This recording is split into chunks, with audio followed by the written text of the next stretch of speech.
10वां है वाद और 11वां जल्प, 12वां वितंडा। ये 3 प्रकार की चर्चा होती है।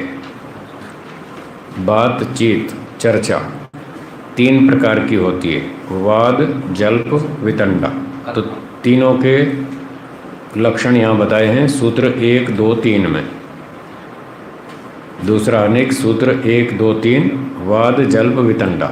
3 प्रकार की कथा भी कहते हैं, चर्चा भी कहते हैं, शास्त्रार्थ भी कहते हैं, बातचीत भी कहते हैं। तो 16 पदार्थों में ये 3 प्रकार की चर्चा, बातचीत कैसी होती है वो यहाँ बताया है। एक और चौथे प्रकार की बातचीत भी होती है, उसको बोलते हैं शंका समाधान। क्या बोलते हैं? वो चौथे प्रकार की है। उसमें शास्त्रार्थ नहीं होता, उसके नियम अलग होते हैं। इन 3 के नियम अलग हैं। तो इन 3 में सबसे पहली जो पद्धति है बातचीत की, शास्त्रार्थ के नाम से, वो है वाद। तो सूत्र में अंतिम शब्दों को देखिए, पक्ष प्रतिपक्ष परिग्रहो वादः। बोलिए।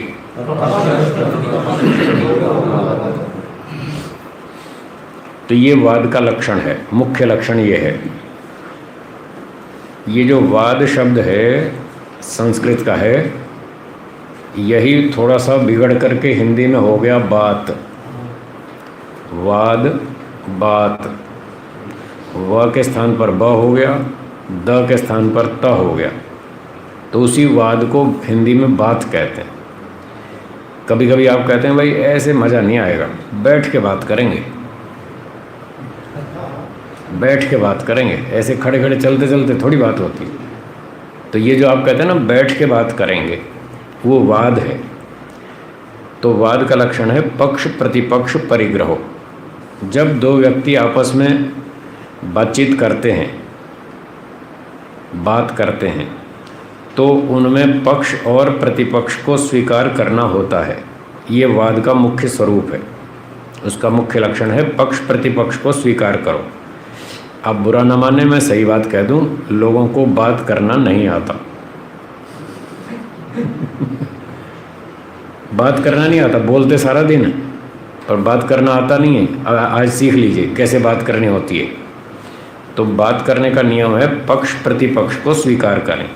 जब भी किसी टॉपिक पे चर्चा करें तो पहले अपने पक्ष की स्थापना करें। मैं ऐसा मानता हूँ। क्या कहा? हाँ, तो दोनों व्यक्तियों को अपने अपने पक्ष की स्थापना करनी। एक का नाम है पक्ष, दूसरे का नाम प्रतिपक्ष। तो दोनों का ये कर्तव्य बनता है जब भी बातचीत करें पहले बताएं मैं क्या मानता हूँ। मैं ऐसा मानता हूँ, ये बोलो सबसे पहले, और दूसरा व्यक्ति भी बोले कि मैं ऐसा मानता हूँ। यदि दोनों में टकराव है, विरोध है, तब तो बात आगे बढ़ेगी। अगर टकराव नहीं है, कोई विरोध नहीं है, तो बात नहीं बढ़ेगी। इसलिए 2 का नाम रखा पक्ष और प्रतिपक्ष। दोनों में टकराव होना चाहिए, तब तो चर्चा करो, कोई लाभ है। और पता चल जाए 2 में से सत्य क्या और असत्य क्या, ठीक क्या और गलत क्या। दोनों बातें विरोधी हैं, दोनों तो ठीक नहीं हो सकती। एक ठीक होगी, एक गलत।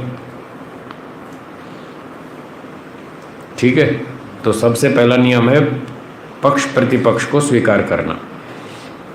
एक व्यक्ति ने कहा कि ईश्वर सर्वव्यापक है, उसने अपना पक्ष रखा, ईश्वर सर्वव्यापक है। दूसरे ने कहा ईश्वर न्यायकारी है।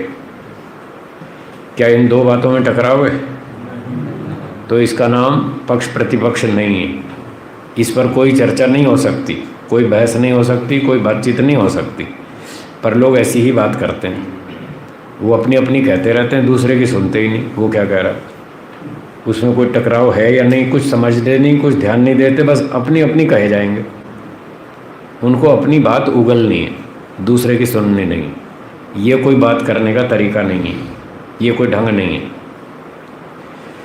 तो जब एक व्यक्ति कहे कि ईश्वर सर्वव्यापक है और दूसरा यूं कहे कि सर्वव्यापक नहीं है, एक स्थान पर रहता है, परम धाम में, चौथे आसमान पर, 7वें आसमान पर, क्षीर सागर में, बैकुंठ में, जब ऐसा पक्ष रखे तब तो ठीक है। अब ये पक्ष प्रतिपक्ष है, अब इस पर बहस होगी, इस पर चर्चा होगी, इसको कहते हैं वाद। इतनी बात समझ में आई? दो बातों में टकराव होना चाहिए तब आगे बात बढ़ेगी। अगर टकराव नहीं है तो कोई बात नहीं बढ़ेगी। बिना टकराव के बात करना व्यर्थ है, समय का नाश है। आधा घंटा 1 घंटा वो लोग अपनी अपनी कहते रहेंगे और 1 घंटे बाद कहेंगे मैं यही तो कह रहा था। वो कहेगा मैं भी तो यही कह रहा था। भाई अब दोनों एक ही बात कह रहे थे तो शुरू में ही कह लेते, 1 घंटा टाइम क्यों ख़राब किया? पहले ही कह देते कि मैं ऐसा मानता हूँ, वो भी कहता हाँ मैं ऐसा मानता हूँ, बात खत्म हो गई। बीच में ट्रैक से हट जाते हैं, प्रतिज्ञा तो होती नहीं है। हाँ कभी कहीं बदल जाते हैं। हाँ, तो वो सारी गड़बड़ है, वो सारी गलतियाँ हैं। अभी बताएंगे क्या क्या गलतियाँ होती हैं। तो इस न्याय दर्शन में बताया कुल मिलाकर 54 प्रकार की गलतियाँ होती हैं। कितनी? 54 प्रकार की गलतियाँ होती हैं। अब जब उन गलतियों को नहीं समझेंगे, नहीं पढ़ेंगे, तो बातचीत में गलती तो करेंगे ही, और गलती भी करेंगे और सामने वाला बताएगा आप गलती कर रहे हैं, वो मानेगा भी नहीं। मानेगा तब जब समझ में आए। तो समझ में तब आएगा जब पढ़ी तो है ही नहीं। इसलिए फिर लोग खामखा टाइम खराब करते हैं, लड़ाई झगड़ा कर लेते हैं बाद में। तो बात करने का नियम यह है, पहले पक्ष प्रतिपक्ष को स्वीकार करें। सबसे पहली बात, जब पक्ष प्रतिपक्ष हो जाए फिर क्या करना? अब शुरू में देखिए, प्रमाण तर्क साधनोपालंभ। साधन का अर्थ है अपने पक्ष की सिद्धि करना। बोलिए। और उपालंब का अर्थ है दूसरे पक्ष का खंडन करना। बोलिए। हाँ, तो ये दोनों काम करने, अपने पक्ष की सिद्धि करनी है, दूसरे का खंडन भी करना है। बहुत से अनाड़ी लोग कहते हैं जी खंडन मत करो, उन बेचारों को पता तो है नहीं कि बात कैसे होती है। शास्त्र कह रहा है दूसरे का खंडन करो, तभी तो पता चलेगा किसकी बात झूठ है। इस वाद का उद्देश्य है सत्य असत्य का निर्णय करना। क्या उद्देश्य है? ये शुद्ध बातचीत है, ईमानदारी से। इसमें कोई घोटाला, झूठ, छल, कपट, चालाकी, धोखाधड़ी कुछ नहीं। ये शुद्ध बातचीत है, ईमानदारी से बात करनी है। और जब दो व्यक्ति आपस में टकरा रहे हैं तो दो में से एक गलत है, तो ये पता लगाना है कि सही कौन है और गलत कौन है। व्यक्ति को नहीं सिद्ध करना गलत है, उसकी बात को गलत सिद्ध करना है, वरना व्यक्ति से द्वेष हो जाएगा।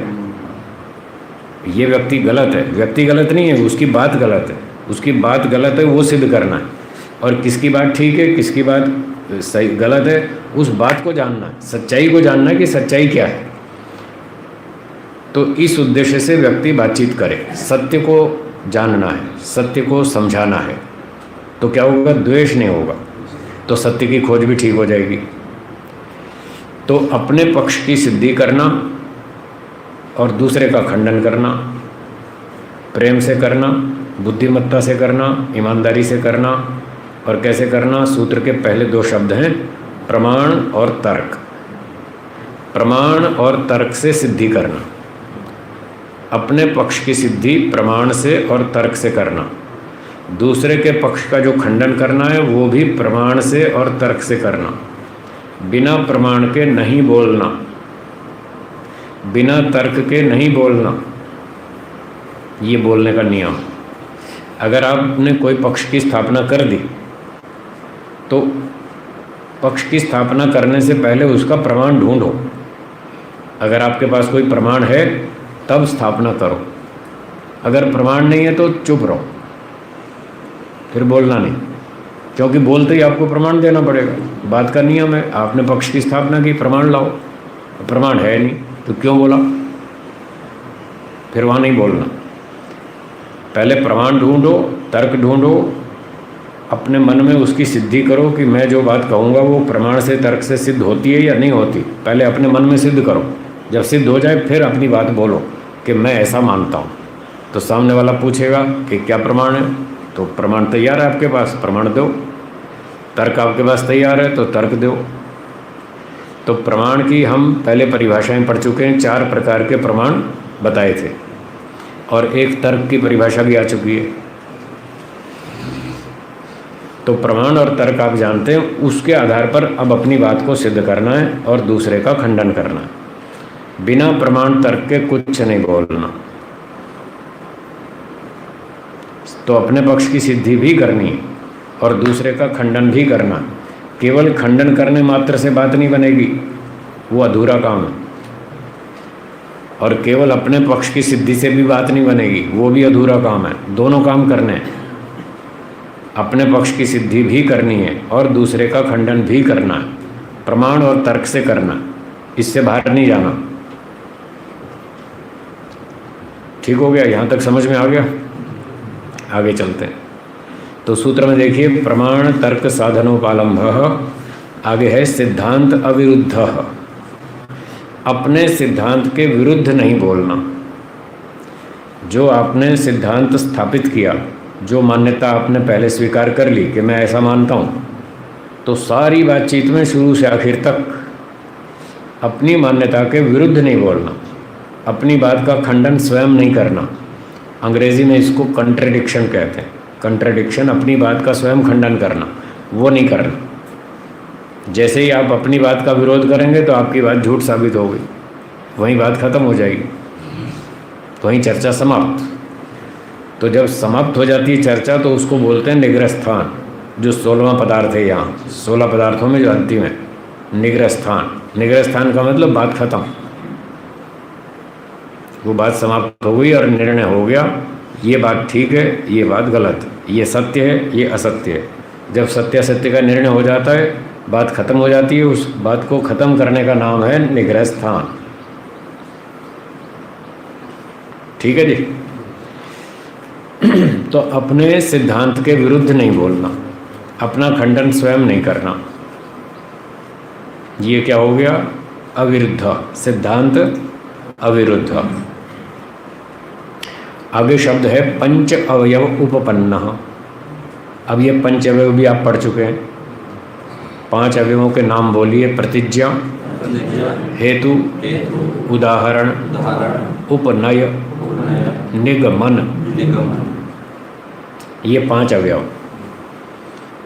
वाक्य को, अपनी बात को सिद्ध करने के लिए जब हम किसी वाक्य का प्रयोग करते हैं तो उसमें 5 बातें कहनी पड़ती हैं, जिनके नाम अभी बोले हमने।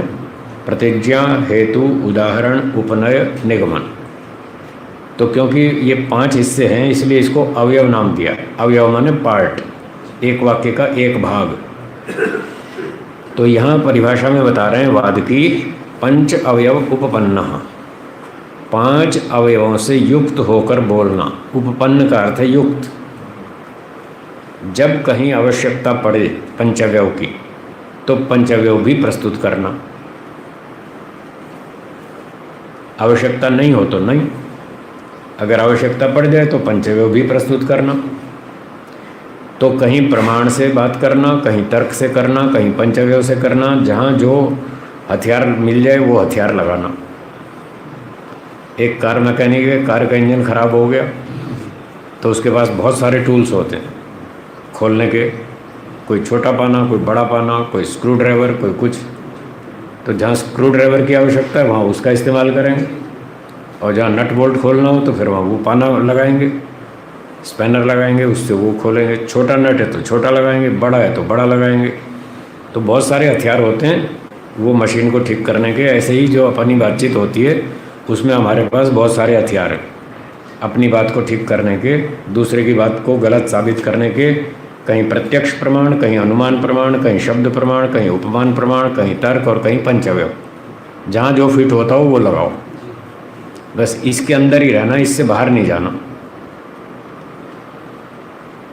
तो आवश्यकता पड़ने पर पंचअवयव का प्रयोग करें, इसका नाम है वाद। ये है वाद के नियम। तो अब आप अपना अपना हिसाब देख लें कि अब तक जो पिछले जीवन में आप लोगों से बातचीत करते रहे, घर वालों से, मित्रों से, पड़ोसियों से, दोस्तों से, रिश्तेदारों से, या किसी से भी जो भी बातचीत करते रहे, क्या वो इन नियमों के अनुसार बात की? नहीं की। नियम में आज पता चला बहुत सारी गड़बड़ करी बहुत सारी गड़बड़ की आपने। तो अब ठीक कर ले उसको, अब नियम पता चल गया। अब जब बात करेंगे तो इस तरह से बात करेंगे। अब जब आप बातचीत करेंगे तो इन नियमों से बात करेंगे। पहले पक्ष की स्थापना करो और दूसरे से भी करवाओ। आप क्या मानते हैं, अपना पक्ष बताओ। हम ये मानते हैं, आप क्या मानते हैं। ऐसे बात शुरू करो, आपको मज़ा आएगा बात करना। और 5 मिनट में बात सुलझ जाएगी। 1 घंटा 2 घंटा टाइम खराब नहीं करना पड़ेगा। 5 मिनट में बात का निर्णय हो जाएगा कि किसकी बात ठीक है और किसकी बात गलत है।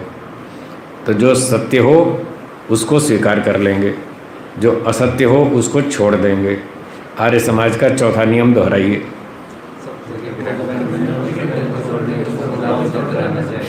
बस तो वो इसीलिए है, दीवार पर लिखने के लिए नहीं है, वो आचरण में लाने के लिए। सत्य के ग्रहण करने में तैयार रहो, असत्य को छोड़ने में तैयार रहो। सत्य असत्य का निर्णय कैसे होगा? वाद से। ये सबसे शुद्ध बातचीत है, बढ़िया तरीका है सत्य और असत्य का निर्णय करने का। और जब निर्णय हो जाए कि ये सत्य है, उसको स्वीकार करो, और ये पता चल जाए ये झूठ है, उसको तत्काल छोड़ो।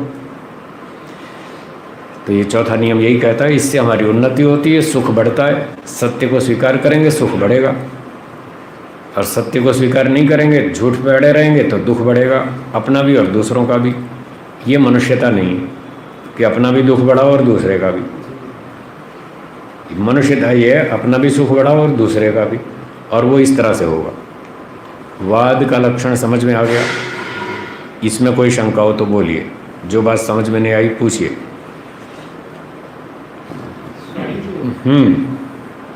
एक किसान है, तो पिता और पुत्र बातें करते हैं आपस में कि पिताजी हमारा 10 एकड़ जमीन है, ट्रैक्टर ये ले लेना चाहिए। पिता कहते हैं ये ट्रैक्टर ले, उदाहरण दे रहा है। ठीक है।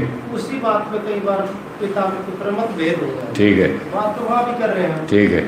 तो वहाँ तो अब ये वो काम नहीं करते, तर्क ही काम करेगा, या प्रमाण प्रत्यक्ष प्रमाण। ठीक है। देखो पड़ोसी का ऐसा ऐसा। ठीक है। तो कुछ वहाँ शैली बदल जाती पिता और पुत्र की ना। बात किस प्रकार की रहेगी? जैसे मैंने बताया कि पंचअवयव उपयोग में आता हो तो वो करें, नहीं आता तो छोड़ दें। ठीक है।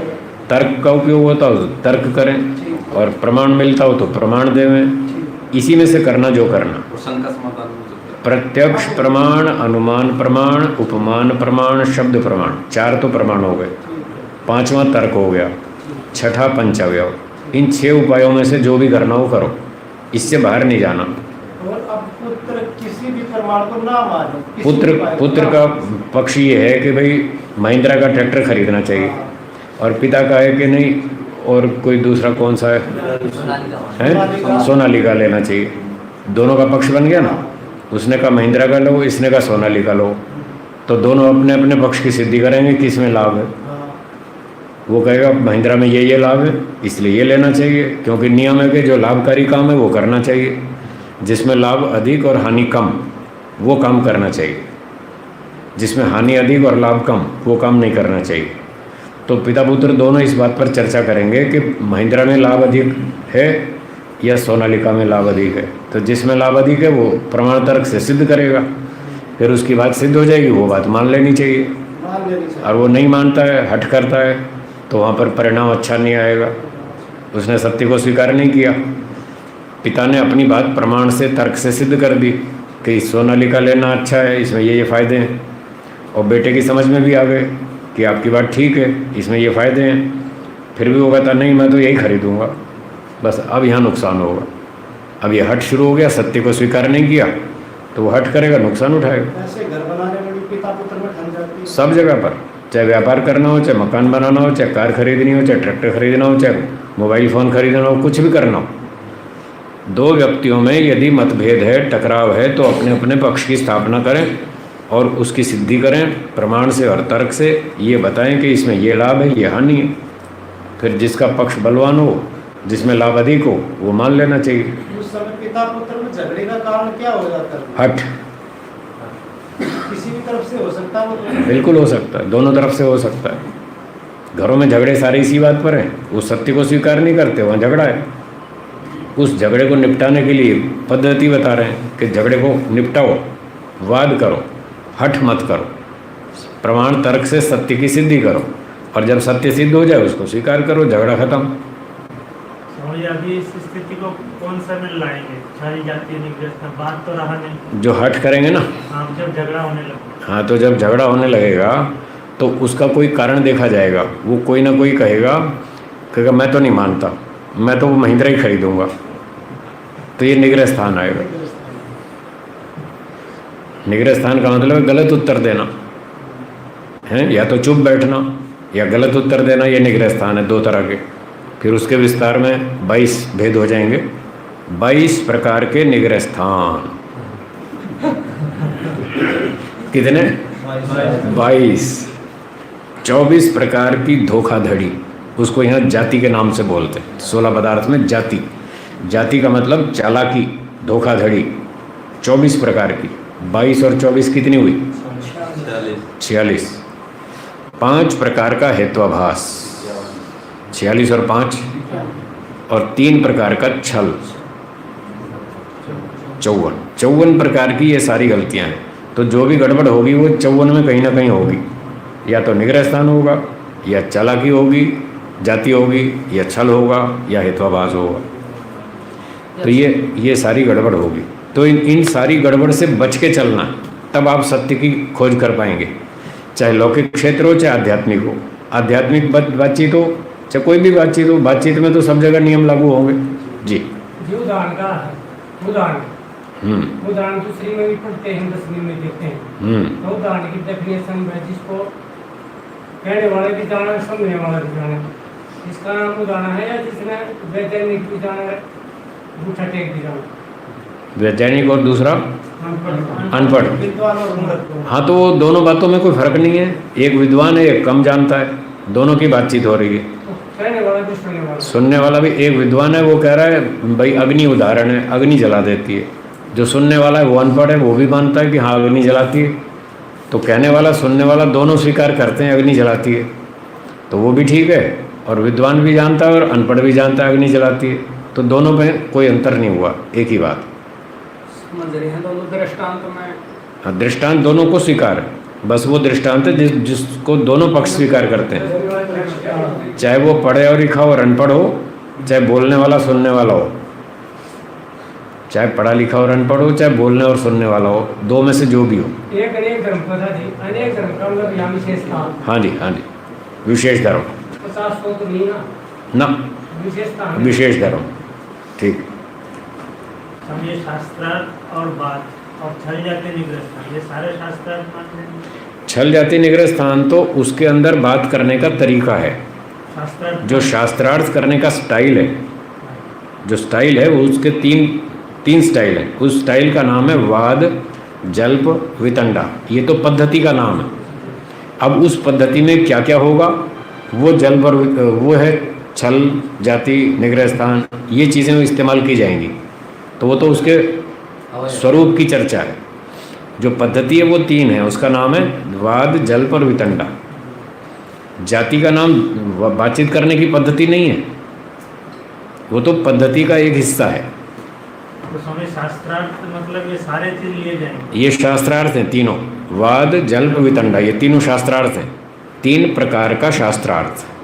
शास्त्रार्थ का मतलब है 2 व्यक्ति बातचीत करेंगे अपना पक्ष बना करके, उसका नाम है शास्त्रार्थ।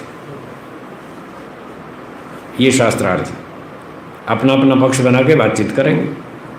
तो वाद में क्या होगा, अपने पक्ष की स्थापना करनी होगी दोनों को, और प्रमाण तर्क से सारी बातें जो आपने सुन ली। ठीक है।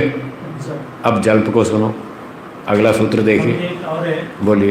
ये जो बात है ये गुरु शिष्य के जो पठन पाठन है या चर्चा है, ये बात के अंतर्गत आएगा। हाँ, वाद किन किन व्यक्तियों में हो सकता है, उसको आगे 3 4 अध्याय में बताया है। 4 तरह के लोगों में वाद होना चाहिए या हो सकता है। एक तो गुरु शिष्य में, गुरु और शिष्य में किसी बात पर मतभेद हो गया, कोई बात नहीं, आओ बैठो बात करते हैं, मैं अपना पक्ष रखता हूँ, आप अपना रखो, प्रमाण से तर्क से बातचीत करेंगे। जिसकी बात प्रमाण तर्क से सिद्ध हो गई वो ठीक, जिसकी नहीं हुई वो गलत, फिर जिसकी गलत वो छोड़ देगा। तो वाद गुरु और शिष्य में होता है। दूसरा, गुरु शिष्य सब्रह्मचारी, अपना कोई सहपाठी है, क्लास फेलो, उसके साथ होता है। मतलब मैं अपने गुरुजी से बातचीत कर सकता हूँ वाद, मैं अपने विद्यार्थी से बात कर सकता हूँ, 2 हो गए, और मैं अपने क्लास फेलो से बात कर सकता हूँ। जब पढ़ते हैं, पाठ दोहराते हैं, कहीं ना कहीं मतभेद हो जाता है तो फिर बैठ के चर्चा कर लेते हैं आपस में, वो वाद होता है। और चौथा है विशिष्ट श्रेयर्थी, कोई विशेष जिज्ञासु मोक्ष चाहने वाला, वो भी शुद्ध मन से बात करता है। भाई मैं सत्य को जानना चाहता हूँ, मेरा उद्देश्य मोक्ष प्राप्ति है, पर मुझे तो ऐसा समझ में आ रहा है, आपको क्या समझ में आ रहा है? तो आपने अपना पक्ष रखा, उसने अपना रखा है। आप हरिद्वार में रहते हैं, वो पंजाब में रहता है, दोनों अपनी अपनी साधना करते हैं। फिर एक दिन मिल गए दोनों, तो कहने लगे भाई मुझे तो ये समझ में आया, आपको क्या समझ में आया? वो अपनी सुनाएगा, ये अपनी सुनाएगा, बैठ के देखेंगे, कुछ टकराव है तो वाद करेंगे। तो इतने 4 लोगों से वाद करना चाहिए। जो अड़ियल हैं, झगड़ालू हैं, लड़ाई झगड़े वाले हैं, छल कपट वाले हैं, उनसे बातचीत नहीं करनी चाहिए। विशेष योगाभ्यासियों को, क्या बोला? विशेष योगाभ्यासियों को बस 4 ही तरह के लोगों से बात करनी है, आगे बात करनी ही नहीं। नमस्ते, जाओ, हम बात नहीं करेंगे। इतने ही लोगों से बात करनी। अगर वो बाकी लोगों से बात करेंगे तो झगड़ा होगा, झगड़ा होगा, राग द्वेष बढ़ेगा, राग द्वेष बढ़ेगा, आपको योगाभ्यास में बाधा पड़ेगी। इसलिए उनसे बात ही नहीं करनी, 4 ही लोगों से बात करनी। ये आगे 4थे अध्याय में लिखा है। ठीक हो गया? चलिए अब जल्प को देखते हैं। अगला सूत्र देखिए, यथोक्तोपपन्नः।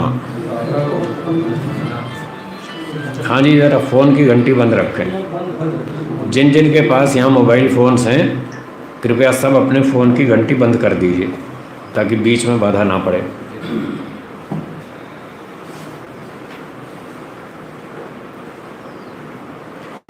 फिर से बोलिए, यथोक्तोपपन्नः छल जाति निग्रह स्थान साधन उपालंभः जल्पः। अब ये दूसरी तरह की बातचीत है, जल्प। तो जल्प में कह रहे हैं यथोक्तोपपन्नः, यथा उक्त उपपन्नः, जैसे ऊपर नियम बताए वाद के, उन सारे लक्षणों से उपपन्न युक्त, मतलब वाद के सारे लक्षण इसमें आएंगे। तो वाद के लक्षण थे पक्ष प्रतिपक्ष परिग्रह। तो जल्प में भी दोनों व्यक्ति अपना अपना पक्ष स्थापित करेंगे, प्रमाण तर्क से बोलेंगे, पक्ष की सिद्धि करेंगे, दूसरे का खंडन करेंगे, अपने सिद्धांत के विरुद्ध नहीं बोलेंगे। ठीक है? और पंचव्यूह का प्रयोग भी करेंगे। ये सारी बातें जल्प में आएंगी। फिर अंतर क्या रहेगा? अंतर ये रहेगा कि इसमें घोटाला होगा। आगे तीन शब्द लिखे हैं, जल छल जाति निग्रह स्थान। इस जल्प में छल जाति निग्रह स्थान का प्रयोग होगा। साधन उपालंभा, अपने पक्ष की सिद्धि और दूसरे का खंडन।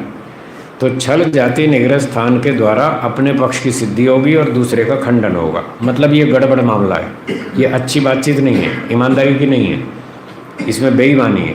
छल का प्रयोग होगा, जाति का प्रयोग होगा। छल का मतलब है किसी की बात की तोड़ मरोड़ करना। किसी ने बात कुछ और अभिप्राय से बोली और उसका अर्थ निकाल लिया कुछ और, तो ये छल है। जाति का अर्थ है चालाकी, धोखाधड़ी। जिसको मुहावरे की भाषा में कहते हैं आंख में धूल झोंकना, मूर्ख बनाना, सामने वाले को इधर उधर बहकाना। तो ये बहकाने वाली भी चालबाजी होती है बातचीत में। वो उसके 24 प्रकार आगे बताए, 24 प्रकार की जाति। तो कहीं इसका भी प्रयोग करता है व्यक्ति, कहीं छल का प्रयोग करता है और कहीं निग्रह स्थान। तो निग्रह स्थान का मतलब या तो वो चुप बैठा रहेगा, कुछ भी नहीं बोलेगा उत्तर में, या फिर उल्टा सीधा बोलेगा, या टॉपिक बदल देगा, या बहाना मार के भाग जाएगा। एक व्यक्ति से पूछा, देखो मेरा पक्ष ये है, मेरा ये तर्क है, ये प्रमाण है, अब आप बोलो क्या उत्तर है आपके पास। अब उसका नंबर है बोलने का। उसने देखा मैं तो हार गया, मेरी बात तो झूठ सिद्ध हो गई, मेरे पास कुछ है नहीं बोलने को, तो वो बहाना मार के भागता है। वो कहता है अच्छा ऐसा है, मेरे घर पे अतिथि आने वाले हैं, मुझे कढ़ी बनानी, और कढ़ी के लिए लानी है दही, और अभी दुकान बंद हो जाएगी, अभी तो मैं जा रहा हूँ दही लेने, कल बात करेंगे। तो वो बहाना मार के भागता है, उत्तर तो है नहीं उसके पास। तो इस तरह से बहाने मार के भागना, ये निग्रह स्थान। तो ये जल्प के अंदर छल जाति निग्रह स्थान का प्रयोग होता है। तो सिद्धांती ये कहना चाहते हैं कि जो अच्छे लोग हैं, ईमानदार लोग हैं, बुद्धिमान लोग हैं, धार्मिक हैं, सदाचारी हैं, मोक्षाभिलाषी हैं, उनको छल कपट का प्रयोग नहीं करना है। वो तो केवल जानकारी दे रहे हैं कि ऐसे ऐसे लोग छल कपट करेंगे, तब पहचान लेना कि ये गड़बड़ कर रहा है, ये ठीक नहीं बोल रहा है। ना कि वो आपको सिखा रहे हैं कि तुम चालाकी करो, तुम धोखाधड़ी करो, ये नहीं कह रहे। दूसरे की धोखाधड़ी को पहचानो, इसलिए बता रहे हैं। आपको पता है जेब कैसे कटती है ट्रेन में? नहीं पता ना, तो आप कटवा क्या होगे? आपको पता ही नहीं जेब कैसे कटती है, लोग जेब काट लेंगे आपकी। अगर आपको ट्रेन में यात्रा करनी है, बस में यात्रा करनी है और अपनी जेब भी बचानी है, कोई जेब ना काट ले, तो आपको पता तो होना चाहिए ना जेब कैसे कटती है। तो आपको ये जानकारी होनी चाहिए जेब कैसे कटती है। इसलिए नहीं कि दूसरे की काटेंगे, इसलिए पता होना चाहिए कि अपनी बचाएंगे, नहीं तो लोग काट लेंगे आपकी जेब। मेरी जेब नहीं कटती, मुझे पता है जेब कैसे कटती है, मैं बचा के रखता हूँ। देखो मेरा फ़ोन आज तक कभी चोरी नहीं हुआ, ना जेब कटी। इतने 40 साल हो गए मुझे यात्रा करते हुए, कभी मेरा बैग चोरी नहीं हुआ आज तक। यात्रा का बैग कभी चोरी नहीं हुआ, कोई जेब नहीं कटी, कोई मेरा मोबाइल किसी ने नहीं निकाला आज तक। मुझे पता है लोग कैसे जेब काटते और सामान चोरी कैसे करते, मुझे सब पता है, इसलिए मैं बचा के रखता हूँ। खुद नहीं करनी, कटनी नहीं, खुद करनी नहीं और दूसरे की काटनी नहीं, अपनी बचा के रखनी है, दूसरे की काटनी नहीं। ये है ईमानदारी, ऐसे व्यक्ति को जीना चाहिए। तो व्यवहार में भी सावधान रहें कि अपनी जेब नहीं कटे, और बातचीत में भी सावधान रहें कोई हमको मूर्ख नहीं बनाए, हमको कोई मूर्ख बनाए नहीं और हम किसी को मूर्ख बनाएंगे नहीं। बस ये ईमानदारी से जीना है। तो इस तरह से बातचीत करनी है। पर सामने वाला जब आपको मूर्ख बनाएगा, छल कपट का प्रयोग करेगा, चालाकी करेगा, तो आपको पता चलना चाहिए कि ये मुझे मूर्ख बना रहा है, ताकि आप अपनी रक्षा कर सकें। इस उद्देश्य से इस बात की जानकारी दी जा रही है कि इस प्रकार से छल का प्रयोग होता है, इस प्रकार से जाति का, इस प्रकार से निग्रह स्थान का। तो जब कोई इस तरह से बातचीत करे तो समझ लेना ये जल्प कर रहा है, ये वाद नहीं कर रहा है, ये ईमानदार नहीं है, ये बेईमान आदमी, ये हम पर नकली हमला कर रहा है, हमको हराना चाहता है, चालाकी से धोखाधड़ी से अपने आप को जिताना चाहता है, हमको हराना चाहता है। ये आप समझ लें उस समय। और जब पता चल जाए ये गड़बड़ कर रहा है, तो फिर न्यायाधीश को बीच में बिठाएं फैसला करने के लिए। जब एक आदमी ईमानदार हो और दूसरा बेईमान हो, तो दोनों से फैसला नहीं हो पाएगा, सच क्या और झूठ क्या।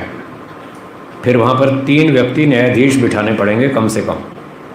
यदि दोनों ईमानदार हों, सत्य की खोज करना चाहते हो, फिर तो बिना न्यायाधीश के भी काम चल जाएगा। दोनों ईमानदार हैं, वो अपनी कहेगा, वो अपनी कहेगा, प्रमाण तर्क से जो सिद्ध होगा वो मान लेंगे, दोनों मान लेंगे, तो फैसला हो जाएगा, न्यायाधीश की आवश्यकता नहीं है। लेकिन यदि 2 में से एक भी बेईमान हो अथवा दोनों बेईमान हो, तो फिर न्यायाधीश चाहिए। तो न्यायशास्त्र कहता है वहाँ फिर कम से कम 3 न्यायाधीश होने चाहिए। वो दोनों पक्षों की बात सुनेंगे, तीनों न्यायाधीश। उसके लिए यहाँ शब्द है परिषद, परिषद सभा। तो 3 न्यायाधीशों की वो सभा होगी जो दोनों पक्षों की बात सुनेगी और वो फैसला देगी कि इसका पक्ष ठीक है या इसका ठीक है। फिर जैसे है वो न्यायप्रिय होने चाहिए, ईमानदार होने चाहिए और न्याय दर्शन के मास्टर होने चाहिए। उनको पता तो होगी कौन क्या बोल रहा है। वकील से न्यायाधीश की योग्यता अधिक होती है, तभी तो उसकी दलील को पकड़ पाएगा ये ठीक बोल रहा है या गलत बोल रहा है। तो न्यायाधीश की बहुत ऊंची योग्यता होती है, उसको न्यायाधीश बनाया जाता है। ईमानदार होना चाहिए और न्याय शास्त्र में पारंगत होना चाहिए, एक्सपर्ट होना चाहिए। वो 3 व्यक्ति बैठ के दोनों पक्षों की बात सुनेंगे और फिर वो जो बात कहेंगे तो एक वाला पक्ष वाला अपनी बात रखेगा, दूसरा अपनी बात रखेगा।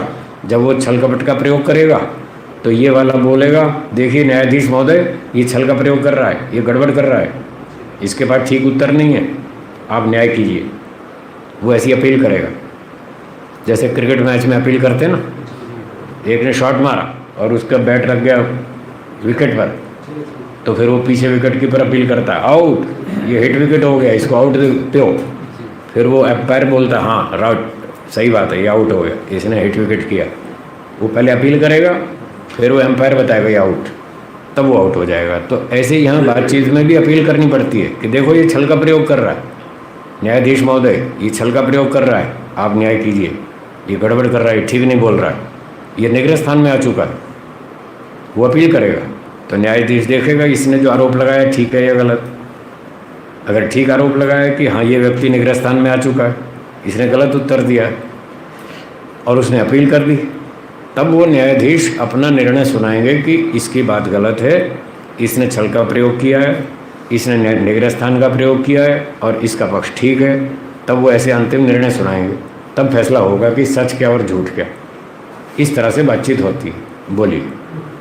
हमें जी आपका भी कहीं वकीलों से जजों से भी कभी करते होता है, खूब शास्त्रार्थ होता है। मैं कोर्ट में जाता हूँ, आपके यहाँ रोहतक में गया था, रोहतक कोर्ट में गया था बहुत साल पहले। वो अपने सुरेश चिल्लर जी है ना, एसडीओ साहब थे, तब वो एसडीओ थे, अब तो डायरेक्टर बन गए बिजली डिपार्टमेंट में, तब वो एसडीओ थे, कई साल पहले की बात है। तो मुझे यहाँ रोहतक की कोर्ट में ले गए, तो मैंने फिर वहाँ प्रवचन शुरू किया। 15-20 मिनट प्रवचन किया, वो लड़ाई झगड़ा शुरू हो गया। वो वकीलों ने अपने आक्षेप उठाने शुरू कर दिए, मैंने उत्तर दिया। तो घंटा सवा घंटा लगभग खूब चर्चा चली और खूब अच्छी तरह उनको धमका के आया मैं। है, बहुत सारी लंबी चौड़ी बातचीत हुई। तो फिर चलते समय जब हम बाहर निकले तो एक बड़े वकील थे, ऐसी बड़ी उम्र के थे लगभग, तो मुझे बाहर छोड़ने आए तो कहने लगे जी आपको मान गए, वास्तव में आप साहसी व्यक्ति हैं। मैंने कहा क्यों, साहस वाली क्या बात है? बोले हमारी कोर्ट में आके हमको धमका के जा रहे हो, ये साहस की बात है। आप जानते हैं देशों में देश हरियाणा है ना, देशों में देश हरियाणा, और हरियाणा में रोहतक, और रोहतक में वकील, और वकील भी एक नहीं 70 वकील बैठे थे मेरे सामने और मैं अकेला था लड़ने वाला उन 70 लोगों से। और उनके सारे प्रश्नों के उत्तर दिए खूब जोरदार, खूब एक एक सवाल का जम के उत्तर दिया, बेचारे ठंडे पड़ गए सारे, और खूब उनको डांट लगाई। वो उल्टा सीधा बोलते थे, फिर मैं उसको उत्तर देता था। इसलिए उन सज्जन ने कहा कि जी आपको मान गए, आप वास्तव में साहसी व्यक्ति हैं, हमारी कोर्ट में आके हमको धमका के जा रहे हैं, ये हर एक के बस की बात है। तो इस प्रकार से चलती रहती है चर्चा। हाँ जी, किसका हाँ, जो निर्णय होता है वो ठीक भी हो सकता है, गलत भी हो सकता है। यदि न्यायाधीश ठीक है, ईमानदार है, बुद्धिमान है, न्यायप्रिय है और न्याय विद्या में एक्सपर्ट है, और वो दो लोग जो बातचीत करते हैं पक्ष विपक्ष वाले, और वो ईमानदार है, तो वो ठीक निर्णय देगा। हाँ जी, वाद में तो ठीक होगा, सत्य होगा। और जल वितंडे में कहीं कहीं चालाकी गड़बड़ हो भी सकती है। वो बातचीत करने वाले ही ठीक नहीं है, वो बातचीत करने वाले ठीक नहीं है, उल्टा सुल्टा बोल रहे हैं, दोनों ही गड़बड़ कर रहे हैं। तो कभी दोनों ही गड़बड़ करते हैं तो फिर न्यायाधीश को वो न्याय के नियमों के अनुसार बोलना पड़ता है, और फिर भी उसको ये स्वतंत्रता होती है कि वो सही पक्ष का निर्णय सुनाए, चाहे सही पक्ष वाला कमज़ोर रहा। सही पक्ष वाला कई बार प्रस्तुतिकरण में कमज़ोर रहता है, वो अपनी बात को पूरी तरह कह नहीं पाया, और वो बातचीत चल रही है, वो अपनी बात को प्रभावशाली ढंग से कह गया जिसका पक्ष गलत था, और सही वाला उतना ज़ोर से नहीं बोल पाया, प्रभावशाली ढंग से नहीं बता पाया। इतना सब होने के बावजूद भी न्यायाधीश की ये जिम्मेदारी होती है कि वो अंत में कहे कि भाई इसका पक्ष ठीक है, भले इसका प्रस्तुतिकरण थोड़ा हल्का रहा, फिर भी पक्ष इसका ठीक है, ये उसकी जिम्मेदारी है। और अगर उसने गलत पक्ष का समर्थन किया तो फिर उसको भी दंड मिलेगा न्यायाधीश को भी दंड मिलेगा, तुमने गलत का समर्थन किया। उसकी कमी बता देंगे कि आप अपनी योग्यता बढ़ाओ और अपने पक्ष को ठीक ढंग से प्रस्तुत करना सीखो, अपनी क्षमता बढ़ाओ, योग्यता बढ़ाओ, इतना तो उसको कहेगा। पर निर्णय जनता को यही सुनाएगा कि सही पक्ष ये है और ये पक्ष ठीक नहीं है। तब वो न्यायाधीश ईमानदार माना जाएगा और वो सभा सार्थक मानी जाएगी और उसका जनता को लाभ होगा। जहाँ सत्य को जिताया जाए, झूठ को हराया जाए, वो सभा होती है। जहाँ झूठ को सभा जिताया जाए और सत्य को दबाया जाए, वो कोई सभा नहीं होती है। उसके लिए ऋषियों ने लिखा है, विद्वानों ने लिखा है कि जिस सभा में देखते देखते जनता देख रही है, सब लोग देख रहे हैं और सत्य को दबाया जा रहा है और झूठ को ऊंचा उठाया जा रहा है, और समझ लो वहाँ सारे मरे हुए हैं, ऐसा कड़क लिखा है। उस सभा में सब मरे हुए हैं, कोई जिंदा नहीं है।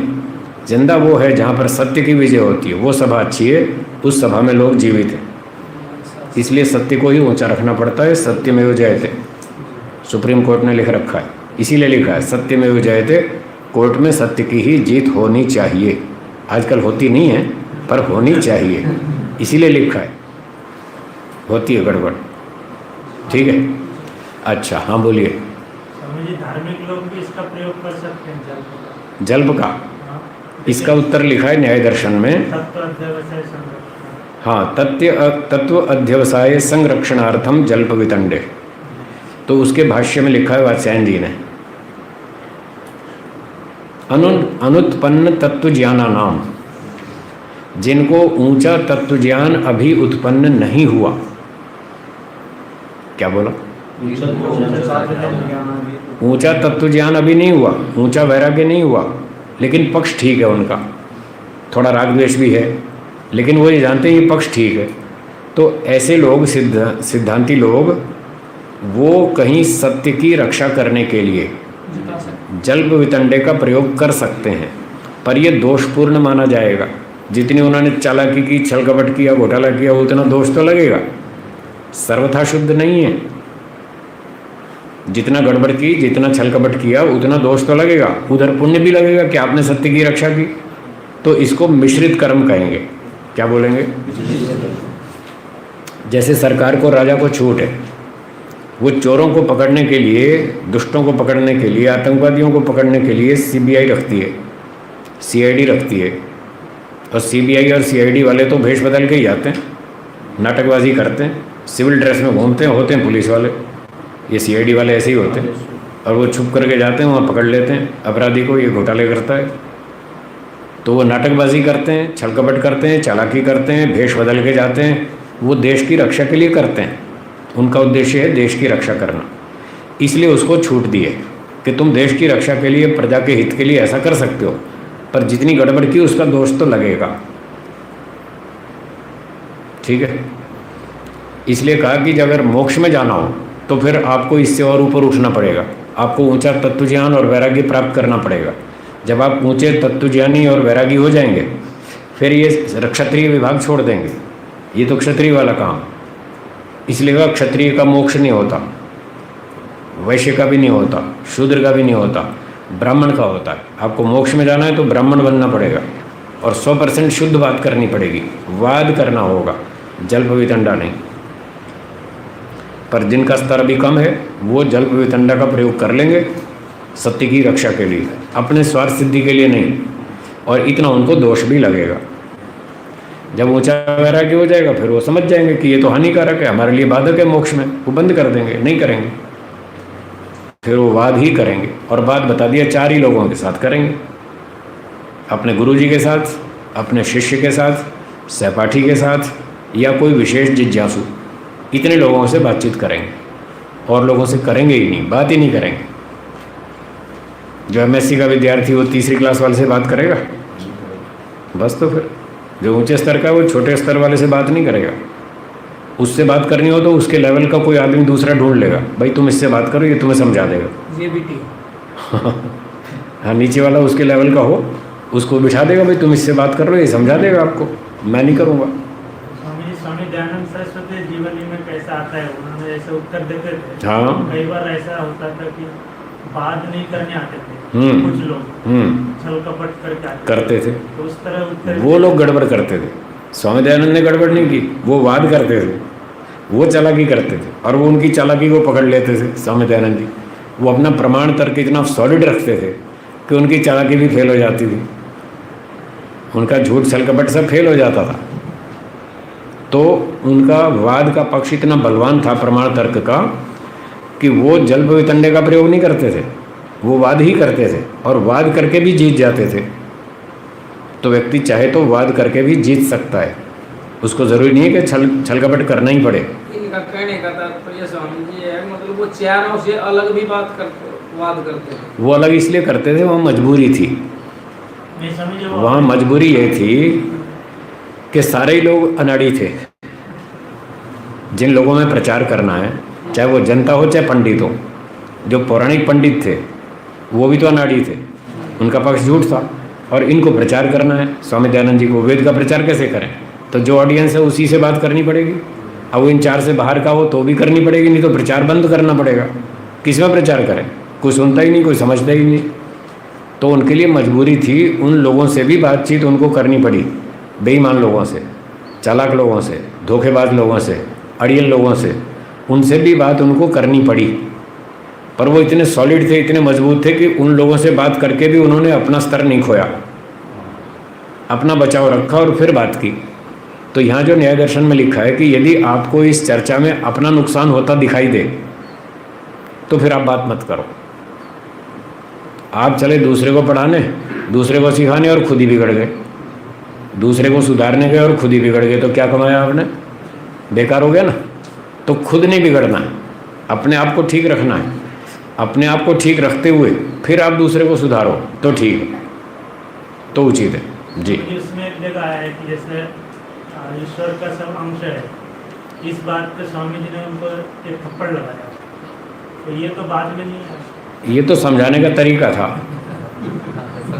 ये समझाने का तरीका था, ये तर्क था, एक तर्क को प्रस्तुत करने के लिए एक छोटा सा व्यावहारिक प्रयोग था। ये तो व्यावहारिक प्रयोग है। उसने कहा कि सारे ब्रह्म हैं, तो सारे ब्रह्म हैं तो अच्छा भाई ये सीधी तरह तो मान नहीं रहा, चलो दूसरा तरीका अपनाते हैं।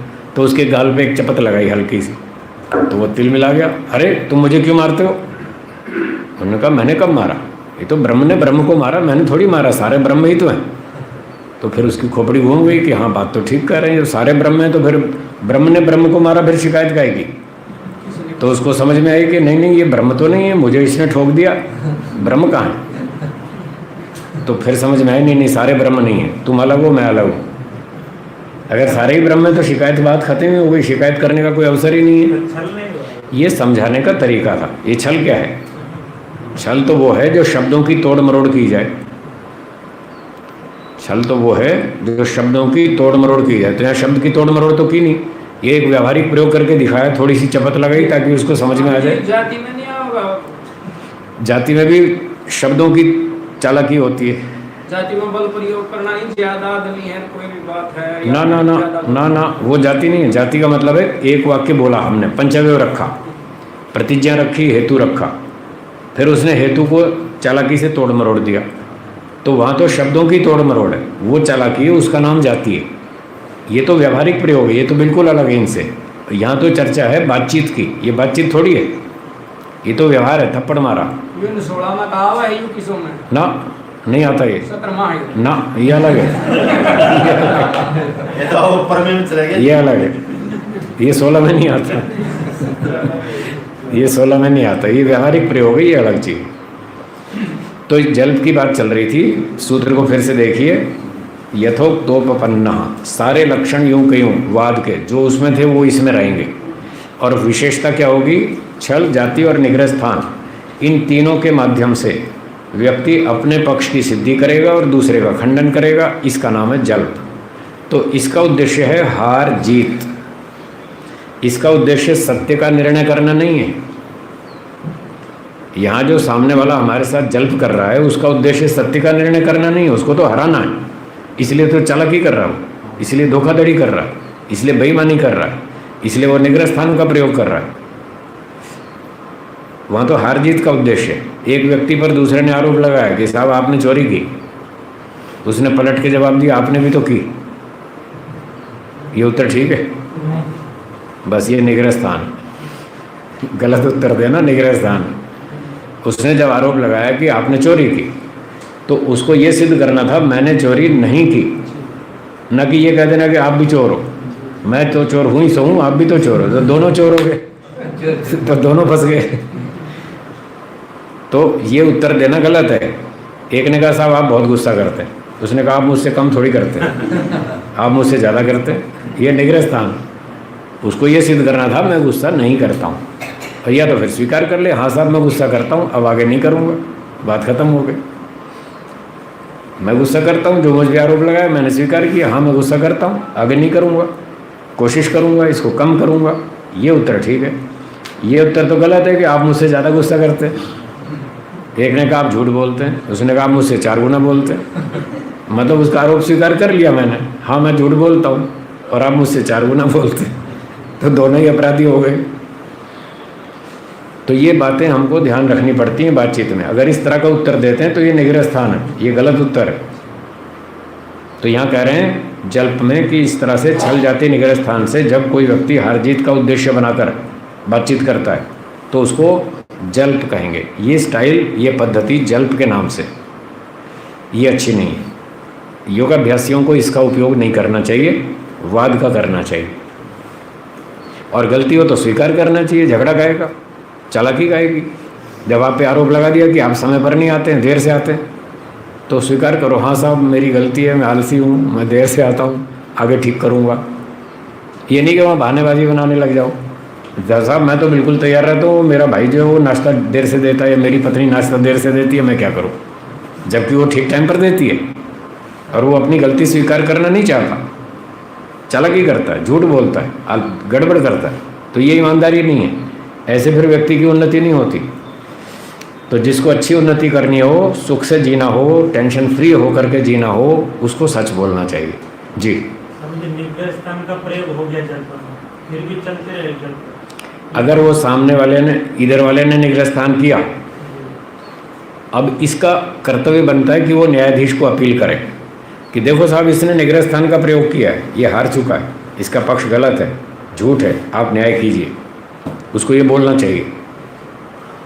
तो अगर वो कहता है, ऐसी अपील करता है कि इसने निग्रह स्थान का प्रयोग किया है, तो इसने आरोप लगाया ना, तो न्यायाधीश देखेगा कि इसने निग्रह स्थान का प्रयोग किया या नहीं किया, इसका आरोप ठीक है या गलत है। तो वो देखेगा इसने ठीक आरोप लगाया है, वास्तव में निग्रह स्थान में है, तो फिर वो कहेगा हाँ इसने निग्रह स्थान का प्रयोग किया है और इसने ठीक जवाब नहीं दिया।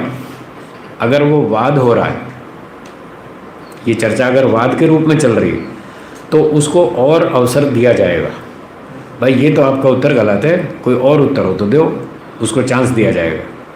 और अगर जल्प हो रहा है फिर चांस नहीं दिया जाएगा, फिर तो तुरंत डिसीजन, इसने आरोप ठीक लगाया कि ये निग्रह स्थान में है और न्यायाधीश ने देखा हाँ ये निग्रह स्थान में है, तो वो डिक्लेयर कर देगा ये पक्ष जीत गया, इसने निग्रह स्थान का प्रयोग किया, ये हार गया, इसका पक्ष फिर, तो उसको तुरंत निर्णय देना होगा। अगर जल्प हो रहा है तो, और वाद हो रहा है तो अवसर देगा, भाई ये आपका उत्तर गलत है, आप कोई और उत्तर लाओ। समझ पकड़ में नहीं आया, इसमें मतलब ये नहीं बताया न्यायाधीश, इसने नहीं बताया, नहीं अपील तो उसको करनी है, वादी प्रतिवादी को, नहीं किए, इसने नहीं की, तो और इसने निग्रह स्थान का प्रयोग किया तो चलता रहेगा। और ये इतना चालाक भी हो सकता है ये पक्ष वाला, पकड़ना पड़ेगा। पहले तो निग्रह स्थान का प्रयोग किया, ठीक है, तो जब निग्रह स्थान का प्रयोग किया तो इसकी ड्यूटी थी वो आरोप लगाता कि इसने निग्रह स्थान का प्रयोग किया है, तो ये निग्रह स्थान में आ चुका है, निग्रह स्थान का प्रयोग किया, ये निग्रह स्थान में आ चुका है, तो इसको हारा हुआ घोषित किया जाए, ये अपील करेगा वो।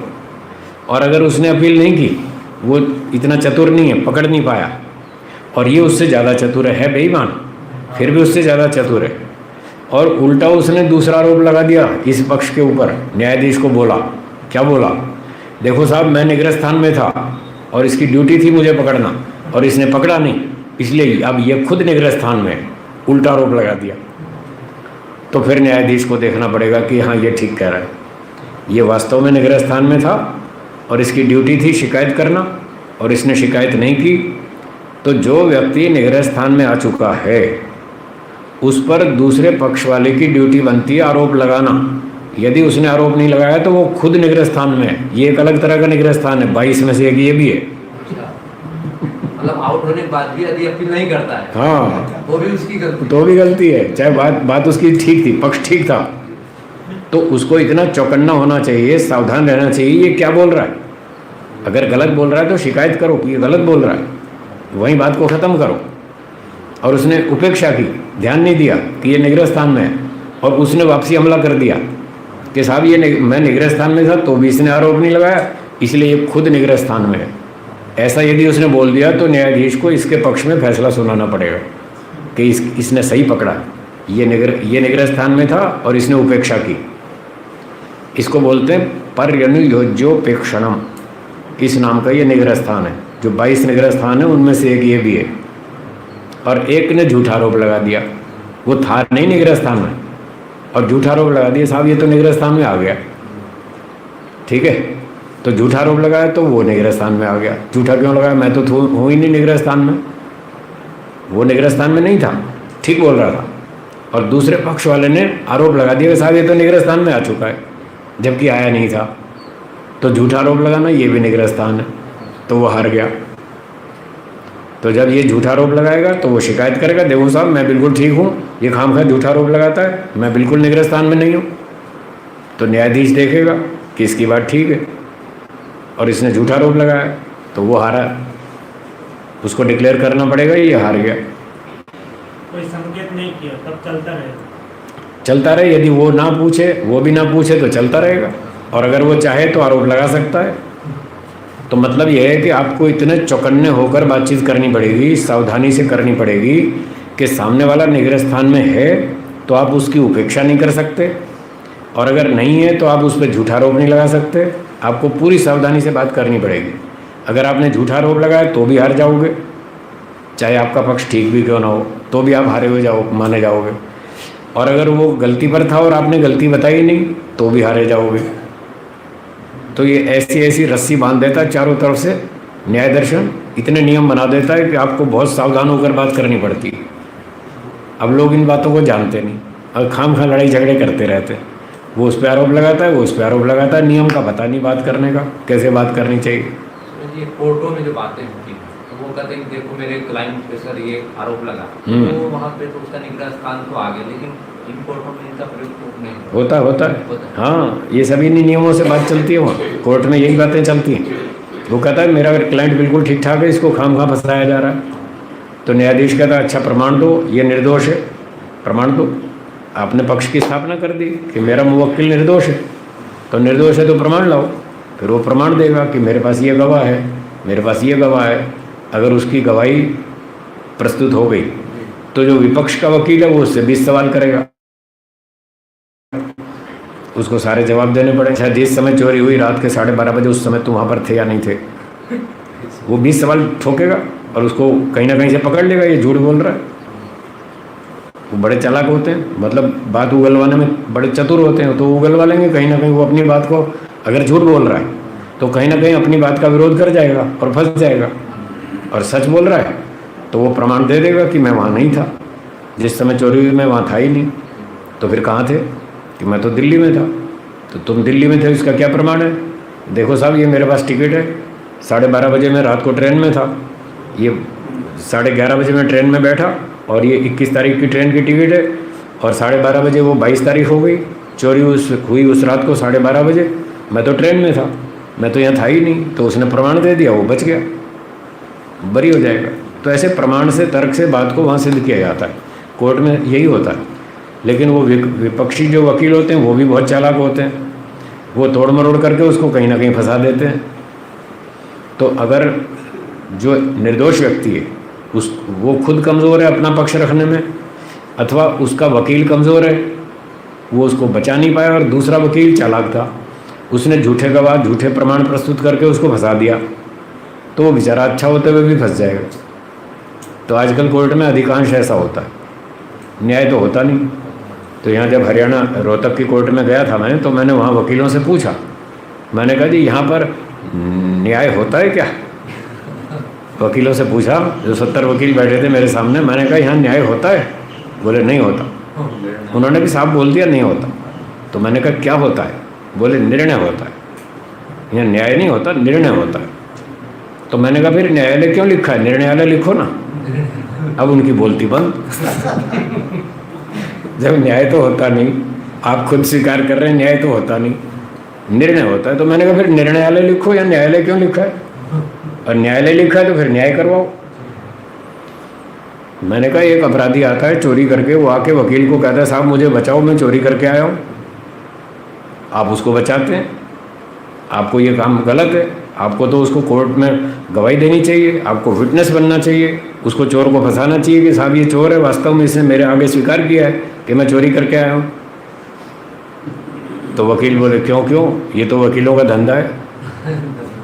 मैंने कहा अच्छा वकीलों का धंधा है, गला काट, जनता का गला काटना वकीलों का धंधा है? तुम एक अपराधी को बचाते हो और निर्दोष जनता का गला काटते हो, ये कोई धंधा है? मैंने कहा एक डाकू भी कहता मेरा धंधा है डकैती करना, तो आप में और डाकू में क्या फ़र्क है? वो भी कहता मेरा धंधा है, ये भी कोई धंधा है क्या? जनता का गला काटना कोई धंधा है क्या? तो ऐसी ऐसी खूब सुनाई उनके। हाँ जी, अगर आप सत्य बोल रहे हो, हाँ, ये बहस हुआ कोर्ट में, आप सत्य बोल रहे हो, तो अगर आपके सत्य पे बातें होगी आप भूखे मर जाएंगे। भूखे क्यों मरेंगे? तो सरकार ने वकील इसलिए बनाए थे कि चोरों को बचाओ। स्पष्ट यही जैसे आपने मेरी बात का जवाब दीजिए। हाँ, आप वकीलों के वकील बन रहे हैं, उनका पक्ष ले रहे हैं।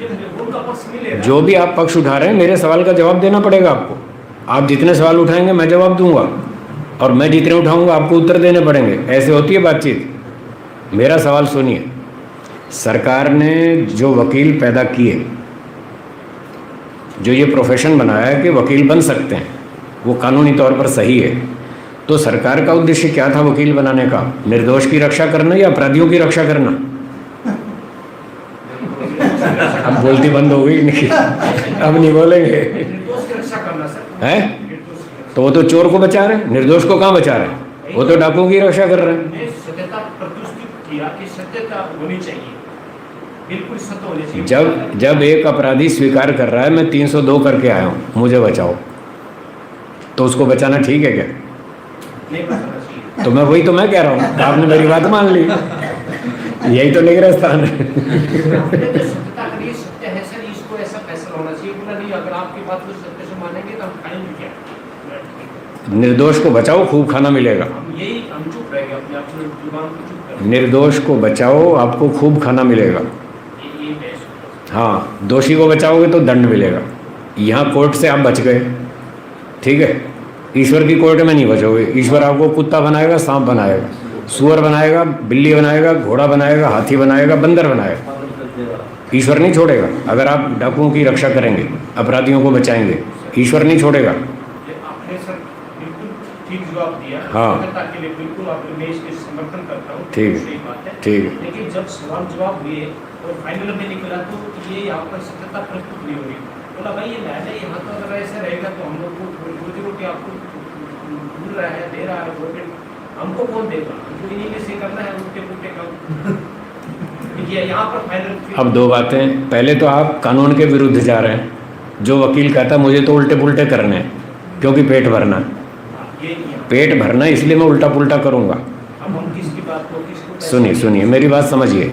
अगर वकील ये कहता है कि मैं तो पेट भरने के लिए झूठ बोलूँगा और दोषी को बचाऊँगा, अगर वो ये कहता है, तो फिर वो जो इनकम टैक्स की चोरी करता है, जो व्यापारी घोटाला करता है, तो वो भी कहता है साहब मुझे भी पेट पालना है, तुम मुझे क्यों पकड़ते हो, मैं भी घोटाला करूँगा। तो आपकी कोर्ट बंद करनी पड़ेगी। आप केस किस पे करोगे? किसी पर भी अगर वकील ये कहता है कि मुझे पेट भरने के लिए कुछ भी करना है, तो व्यापारी भी कहेगा मुझे भी पेट भरना, मैं भी कुछ भी करूँ, मुझ पर काहे का मुकदमा। तो आपको कोर्ट बंद करनी पड़ेगी। आप किसी पर भी केस नहीं कर सकते, फिर सबको छोड़ना पड़ेगा। हाँ, तुम पेट भरने के लिए कुछ भी करो, तो आपका कोर्ट सिस्टम फेल हो जाएगा और आप 1 घंटा भी नहीं जी पाएंगे। इसलिए सरकार ने दोषियों को पकड़ने के लिए, दोषियों को दंड देने के लिए वकील और कोर्ट खड़ी की है, ना कि दोषियों की रक्षा करने के लिए। और दूसरी बात, एक अपराधी अपराध करके आया, 302 हत्या करके आया, उसने आके वकील को बोला कि साहब मुझे बचाओ, मैं घोटाला करके आया हूँ, 302 करके आया हूँ। तो अब उसने बचाने की कोशिश की। उसने कहा ठीक है चलो हम कोशिश करते हैं बचाने की। उसने बहुत कोशिश की, 10 केस लिए हत्या के, 8 तो बचा लिए, 2 केस में वो हार गया, नहीं बचा पाया, प्रमाण ऐसा मिल गया, फंस गया वो।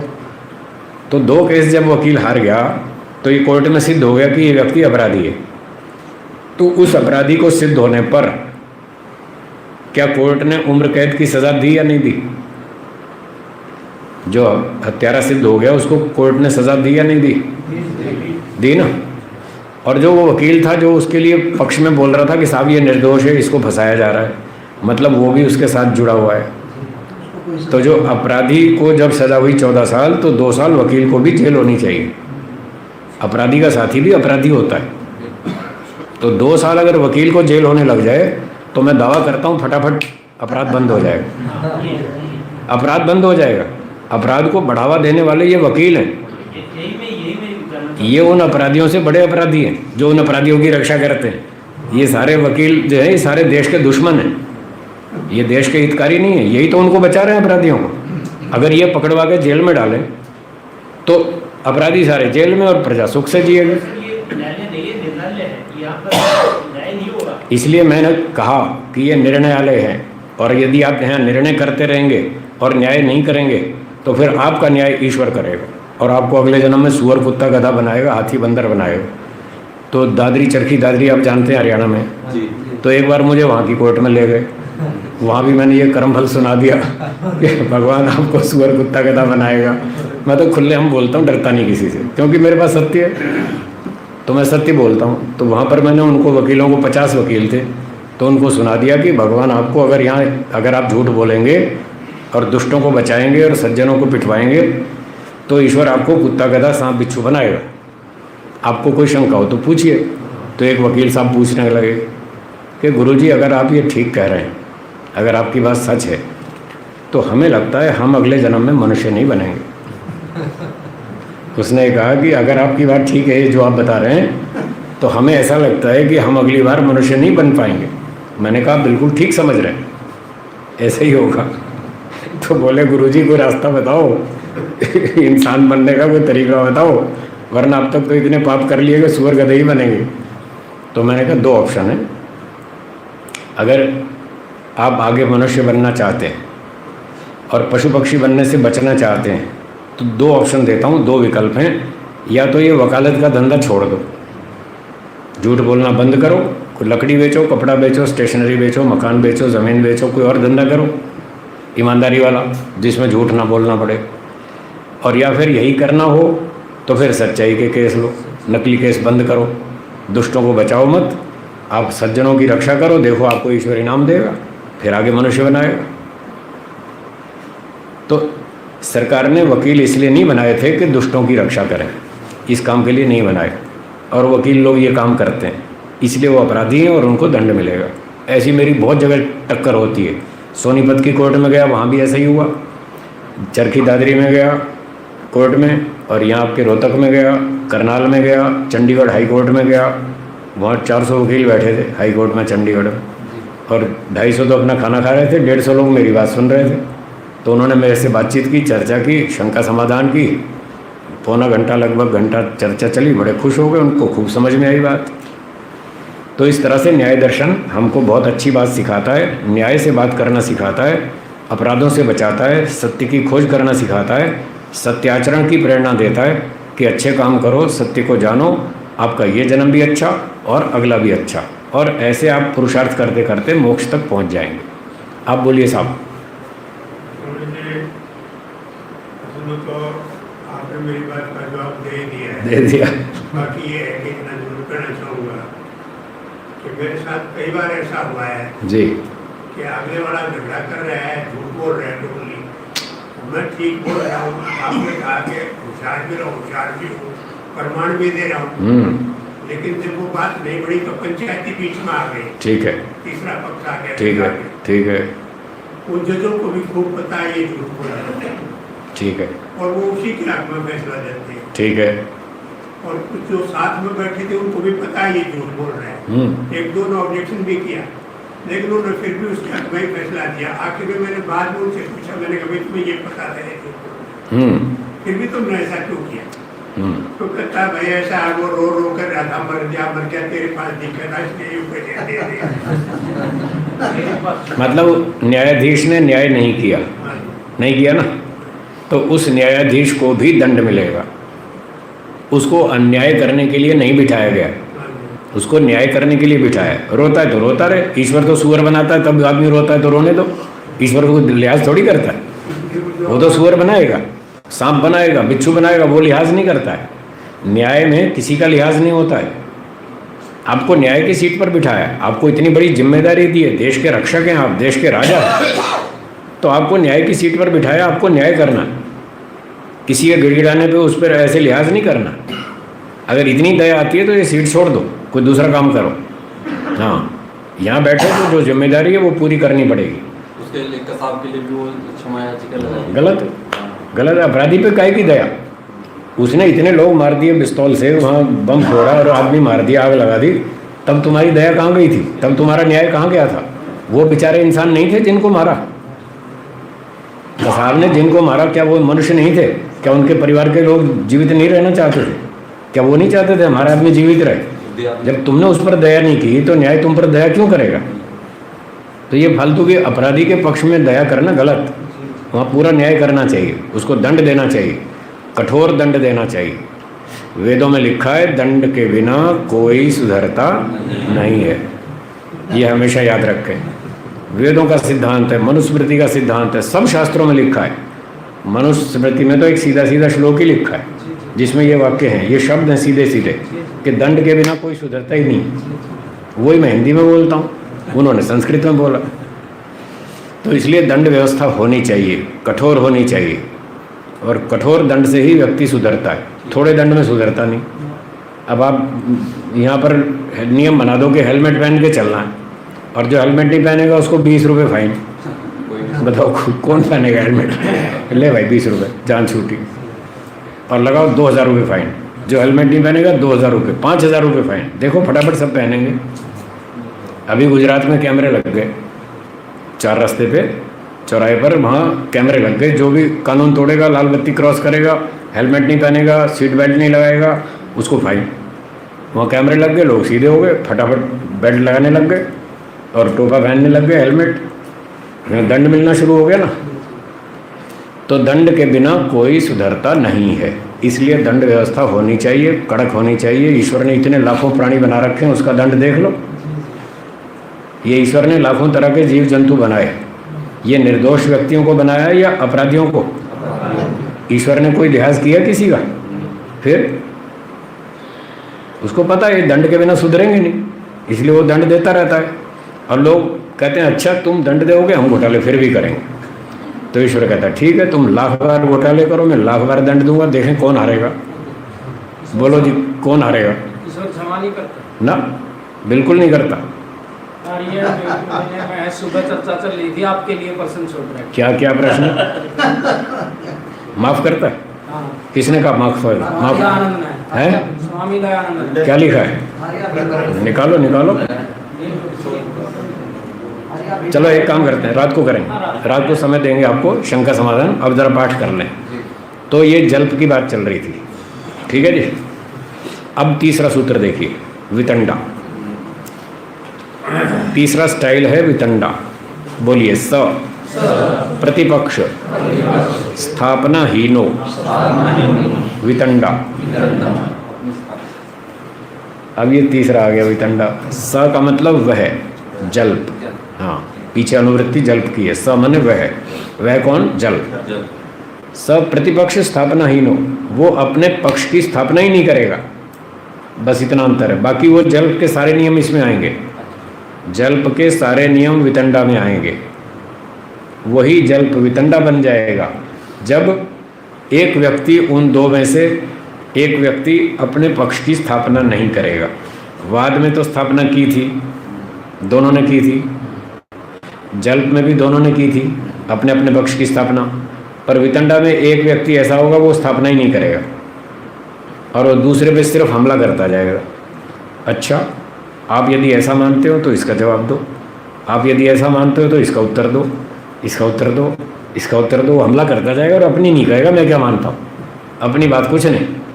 तो ऐसे बहुत सारे लोग होते हैं, आपको ट्रेन में, बस में, बस स्टॉप पे ऐसे बहुत लोग मिलेंगे जो दूसरे पे हमला करते जाते हैं, अपनी कुछ बात नहीं करते। तो मुझे तो सारा अनुभव है, बहुत पढ़ रखा है, मैंने पढ़ा रखा है। तो कभी जब मुझे ऐसा मिलता है तो मैं पूछता हूँ अच्छा ये बताइए आपका क्या पक्ष है? बोले मेरा तो कोई पक्ष है ही नहीं। वो ये बोलता है मेरा तो कोई पक्ष नहीं। तुम्हारे का क्यों अगर जनता का टाइम खराब कर रहे हो? जब आपका कोई पक्ष नहीं है तो क्यों यहाँ बोल रहे हो? चुप रहो।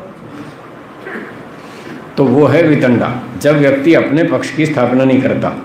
उसके मन में पक्ष तो होता है, वो स्थापना नहीं करता। ऐसा नहीं है कि पक्ष नहीं है, पक्ष तो है, हाँ कोई ना कोई पक्ष तो है, तो वरना बोलेगा क्या? किसके समर्थन में बोलेगा, किसका खंडन करेगा? कोई ना कोई पक्ष जरूर है, बाहर नहीं गया, पर स्थापना नहीं करता। बस इतनी बात है। स प्रतिपक्ष स्थापना हीनो वितंडा, न तो प्रतिपक्ष हीनो वितंडा। प्रतिपक्ष हीनो वितंडा नास्ति, स्थापना हीनो। हाँ, स्थापना नहीं करता कि मैं क्या मानता हूँ, क्योंकि अगर स्थापना कर दे तो उसके भार पड़ जाएगा, फिर उसको सिद्ध करना पड़ेगा। चलो भाई तुम भी सिद्ध करो अपने पक्ष को। अब सिद्ध करने की इच्छा नहीं है, या हिम्मत नहीं है, या ताकत नहीं है, या इतनी मेहनत करना नहीं चाहता, बस दूसरे पे हमला करना चाहता है और दूसरे को गिराना चाहता है और अपनी बुद्धि को ऊंचा दिखाना चाहता है, देखो मैंने इसको हरा दिया। तो ऐसी मंशा वाले बहुत सारे लोग होते हैं जो सिर्फ अपनी अकल ऊंची दिखाना चाहते हैं और दूसरे को गिराना चाहते हैं, हराना चाहते हैं, वो वितंडा करते हैं। अपनी बात कुछ नहीं करेंगे, दूसरे पे हमला करते जाएंगे। तो ये तीसरा स्टाइल है। तो जब कोई ऐसे बात करे तो उसको पहचान लो ये वितंडा कर रहा है, उसको वहीं ब्रेक लगाओ, ऐसे लगाओ, बोलो जी आपका क्या पक्ष है बताओ। क्या पक्ष है, नहीं बात नहीं करते आप। नहीं तो बात नहीं करेंगे तो हमारा टाइम क्यों ख़राब करते हो?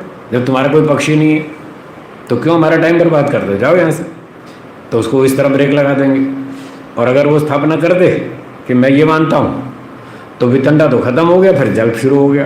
कोई बात नहीं, फिर जल्प में उसको ठीक कर देंगे, चलो सिद्ध करो, आपने पक्ष रख दिया, अब इसकी सिद्धि करो। ऐसे होती है बातचीत। ये 3 तरीके हैं बातचीत के। तीनों समझ में आ गए? वाद, जल्प, वितंडा। अब चौथा एक और पक्ष बातचीत करने का जो चौथा स्टाइल है वो है शंका समाधान। उसके नियम भी साथ साथ सुन लीजिए, 5 मिनट बचे तो ये चैप्टर पूरा हो जाए 3 चीज़ों का। तो वाद, जल्प, वितंडा जो है ये तीनों का नाम है शास्त्रार्थ। अर्थात इसमें दोनों पक्ष अपने अपने पक्ष की स्थापना करेंगे और चर्चा बहस करेंगे। वाद का उद्देश्य है शुद्ध बातचीत, सत्य का निर्णय करना। जल्प और वितंडा में गड़बड़ है, उसमें हार जीत करना, ये उनका लक्ष्य है। अब जो शंका समाधान है, चौथा तरीका बातचीत का, उसकी चर्चा भी चौथे अध्याय में है, उसकी भी है। और वहाँ लिखा है जो अभी बताया था ना, 4 लोगों से वाद कर सकते हैं, गुरु, शिष्य, सब्रह्मचारी और कोई विशेष जिज्ञासु। इन लोगों से वाद कर सकते हैं। तो वहाँ आगे चर्चा आई कि मान लो कभी कभी कोई व्यक्ति अपने गुरु जी से बात कर रहा है, तो विद्यार्थी और गुरु के स्तर में अंतर होता है या नहीं? होता है ना। अब विद्यार्थी को लगता है मैं ठीक हूँ और गुरु जी बताए ये गलत है मैं जानता हूँ, मेरा लंबा अनुभव है और मेरे पास प्रमाण भी है और तर्क भी है, और इसकी समझ में नहीं आ रहा, इसके दिमाग में ऐसा बैठ गया कि मैं ठीक हूँ। तो गुरु जी ने 2 बार समझाया, 4 बार समझाया, बेटा तुम ठीक नहीं बोल रहे, तुम गलत हो, ये प्रमाण है, ये तर्क है, उसको फिर भी नहीं जच रही। नहीं गुरु जी मेरी तो समझ में नहीं आ रही, मैं तो ठीक हूँ। तो जब ऐसी स्थिति आ जाए तो वहाँ सूत्रकार ने, भाष्यकार ने, वात्स्यायन जी ने ये सूचना दी कि ऐसी स्थिति में व्यक्ति वाद ना करे, विद्यार्थी अपने गुरुजी से वाद ना करे और चुपचाप शंका समाधान करे। क्योंकि गुरु और शिष्य में गुरु का स्तर ऊंचा है, विद्यार्थी का नीचा है, उसको अभी समझ नहीं आ रही, उसको टाइम लगेगा समझने में। तो वहाँ झगड़ा नहीं करे, हठ नहीं करे और जैसा गुरुजी कहें वैसा चुपचाप मान ले। और शंका हो तो शंका पूछता रहे। फिर वहाँ स्वपक्षम अनवस्थापयन, अपना पक्ष स्थापित, अपने पक्ष की स्थापना ना करे, वाद को छोड़ दे और स्वदर्शनम परिशोधयेत, अपने ज्ञान की शुद्धि करे। बस शुद्धि ऐसे करे कि गुरुजी जो बताए चुपचाप सुन ले और फिर उस पर विचार करे, चिंतन करे। 2 महीने में, 6 महीने में, 2 साल में, 5 साल में वो बात समझ में आएगी, उसमें टाइम लगेगा। तो हमारे गुरुजी कहते हैं, स्वामी सत्यपति जी महाराज, वो कहते हैं ऐसी ऐसी कठिन बातें होती हैं जो 20-20 साल में समझ में आती हैं, सारी बातें आज समझ में नहीं आएंगी।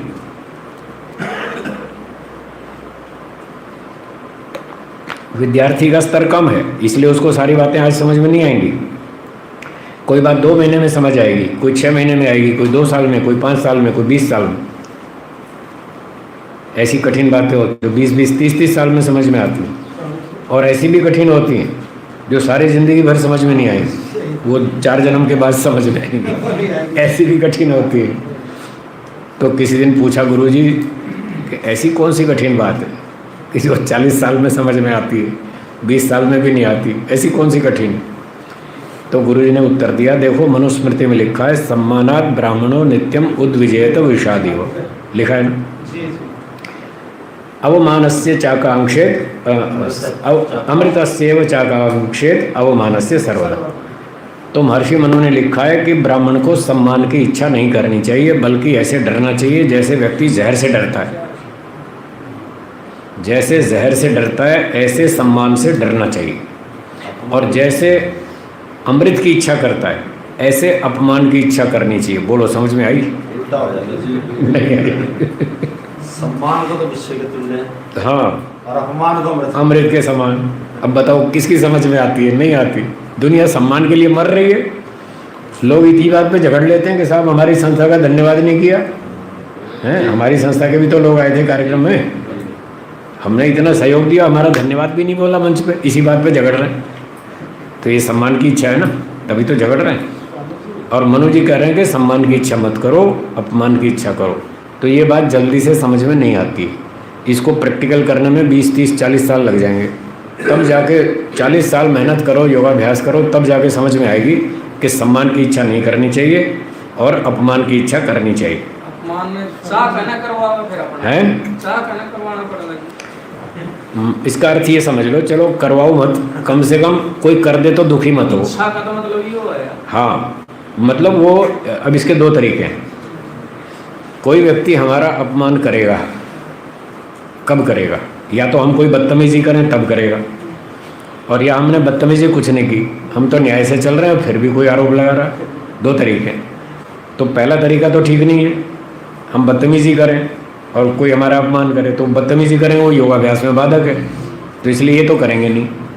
और फिर भी हम चाहते हैं कोई अपमान कर दे, तो उसका अर्थ ये होगा कि हम तो ईमानदारी से चलेंगे, न्याय से चलेंगे, उचित व्यवहार करेंगे। उसके बावजूद भी कोई आदमी खराब खोपड़ी वाला है, वो हम पे झूठा आरोप लगा देगा, अपनी ओर से लगा देगा, बदनाम कर देगा, कुछ भी तंग करेगा, तो वो जब ऐसा अपमान करेगा तब दुखी नहीं होंगे, तब मस्त रहेंगे, शांत रहेंगे, परेशान नहीं होंगे, चिंता नहीं करेंगे। ये इसका अभिप्राय है। तो हम गलतियां नहीं करेंगे, अपमान करवाने के लिए कुछ नहीं करेंगे, हम ईमानदारी से चलेंगे, और यदि कोई अपमान करेगा तो दुखी भी नहीं होंगे। ये इसका अभिप्राय है। तो ये बड़ा कठिन है कि व्यक्ति हमारा अपमान करे तब भी हम खुश रहें, मस्त रहें, प्रसन्न रहें, दुखी ना हो, उससे द्वेष नहीं करें, उसका बुरा नहीं चाहें, उस पर वापसी हमला नहीं करें। कठिन काम। बोलिए। स्वामी जी, जो ये बोला है ये विपरीत बोला है मनु जी ने। हाँ, सम्मान के प्रति विष का भाव रखे और अपमान के अमृत का भाव रखे। व्यवहार में भी ये उल्टा है। एक साधक बैठता है ना जो साधना के लिए, छोटे साथ आप अलग चीज है। आप रास्ता चल रहे हो, ठीक है, किसी की शादी में जा रहे हो, बस में खड़े हो, आपको हम कार में बिठा के लेके आए अभी, जब आप बस में जाते हो पूछता भी नहीं, जानता भी नहीं आपको, ठीक है, तो वहाँ तो एक किस्म से आपकी योग्यता का तो अपमान हो रहा है। ठीक है, पता नहीं मुझे। हाँ ठीक है, लेकिन मैं तो नहीं सोचा मैं इतना योग्य, मेरे को कोई नहीं जानता। ठीक है। पूंजी को टीवी बातें उनकी बड़ी खातिर होती है। ठीक है, अब जब ऐसा करते हैं और जब बार बार ठोकर लगती है कि आप वाली बात में क्या दम है मनु वाली में, तो इसका परिणाम उल्टा निकलता है कि जब आप अपमान की इच्छा करते हो तो इसका जो परिणाम होता है वो अमृत होता है। पकड़ में आ गया ना? मैंने अपमान को अमृत की भांति पी लिया, ठीक है, पता उसका क्या हुआ? अब जब मैं ध्यान में बैठा, छोड़ो ना क्या अपमान हो दिख तो रखा वहाँ पर उसको, तो एकाग्रता बनती है। ठीक। और यदि मैं मैं वहाँ गया और मेरा सम्मान नहीं किया, और तो जब जो सम्मान हो जो मेरी उपेक्षा हुई, तो बार बार में मुझे वो ही कचोटती है ध्यान के अंदर। ध्यान में मन नहीं लगता, क्योंकि ये लगता मैं इतना विद्वान, पिछली बार तो अच्छा सम्मान मिला, तब की बात उतना नहीं मिला, ठीक बात। तो वो विष पैदा करती है ध्यान में, साधना में, उपासना और मन में। तो तात्पर्य कहने का ये है कि ये एकाग्रता के लिए रामबाण का काम करता साधक के लिए। तो मनु की बात ठीक है ना? मनु की बात ठीक है, पर ठीक होते हुए जनता की समझ में नहीं आएगी, उसमें 40 साल लगेंगे। यही तो मैं कह रहा हूँ। बात उनकी ठीक है पर वो समझ में नहीं आती। जी सत्य का यश तो चाहना मैं, और उसके बिनु चाहना में भी सत्य का यश बढ़ना चाहिए, समाज इस सुधर सत्य के प्रति मतलब और जागरूक ऐसा होना चाहिए, और यदि ना हो तो तब दुखी होना चाहिए ना, दुखी भी नहीं, लेकिन होना भी ऐसा होना तो चाहिए। हाँ, सत्य का शरीर में प्रचार होना चाहिए, सत्य की प्रशंसा होनी चाहिए, सत्य को प्रोत्साहन मिलना चाहिए, सब होना चाहिए, सत्य की रक्षा भी करनी, सत्य की रक्षा करनी चाहिए। पर इतना होने के बावजूद भी होना चाहिए, आ जाए तो फिर दुखी भी नहीं। और ना हो तो दुखी नहीं होना चाहिए। तो मतलब उस अपमान को पीना पड़ेगा ना, दुखी नहीं होना। बस तो यही तो कह रहे हैं कि अपमान होने पर दुखी मत हो, झूठ जीत जाए तब भी दुखी मत हो, सत्य हार जाए तो भी दुखी मत हो। समझ में नहीं है कि इसकी इच्छा करे, इच्छा का तात्पर्य बता दिया कि जानबूझ के पिटाई नहीं खानी, जानबूझ के बदतमीजी करें और लोग हमको पीटें, ये नहीं करना। हम तो ईमानदारी से चलते रहेंगे और मन में इच्छा ये रखेंगे यदि कहीं अपमान हो भी गया तो कोई परवाह नहीं, कोई चिंता नहीं। ऐसा योगाभ्यासी को करना चाहिए। प्रश्न उठेगा क्यों करना चाहिए? अब वो क्यों का उत्तर समझ में आएगा तो शायद आपको समझ में आ जाए कि ये बात क्या कह रहे हैं, क्यों कह रहे हैं। तो मैं 1 मिनट में कह देता हूँ क्यों। इसलिए बताया क्यों अपमान सहना चाहिए, इसलिए सहना चाहिए और सम्मान की इच्छा नहीं करनी चाहिए। इसलिए नहीं करनी चाहिए कि यदि आपको सम्मान मिलेगा, यदि सम्मान मिलेगा तो आपको सुख होगा या नहीं? सुख होगा जी। और सुख होगा तो सुखानुशयी तो राग होगा, राग होगे तो फंस जाएंगे, मोक्ष में बाधा पड़ेगी। सम्मान मिलेगा तो सुख होगा, सुख होगा तो उन चीज़ों में, उस व्यक्ति में, उस संपत्तियों में राग होगा, राग होगा तो मोक्ष में बाधक बनेगा। इसलिए कहा सम्मान की इच्छा मत करो। और अपमान होगा तो वैराग्य होगा। आप क्या सोचेंगे ये बेकार लोग हैं, इनमें इतनी सभ्यता नहीं है, इतनी बुद्धि नहीं, इनको व्यवहार करना नहीं आता, छोड़ो छोड़ो, क्या रहना इस दुनिया में, बेकार, निकलो यहाँ से, फटाफट अपना मोक्ष में चलते हैं, वहीं शांति है, यहाँ कोई न्याय नहीं मिलता। तो अपमान होने पर आपको वैराग्य उत्पन्न होगा और वो वैराग्य आपको मोक्ष प्राप्ति में स्पीड बढ़ा देगा, आपकी सहायता करेगा। इसलिए महर्षि मनु ने कहा कि अपमान हो जाए तो चिंता मत करो और सम्मान की तो इच्छा करो ही मत, वरना फंस जाओगे। तो उनकी बात बिल्कुल तर्कपूर्ण है, अच्छी है, योगाभ्यास में सहायक है, प्रामाणिक है, सच्ची है, पर किसी की समझ में आएगी, किसी की नहीं आएगी, उसको समझने में देर लगेगी, टाइम लगेगा, क्योंकि सारा माहौल उल्टा है।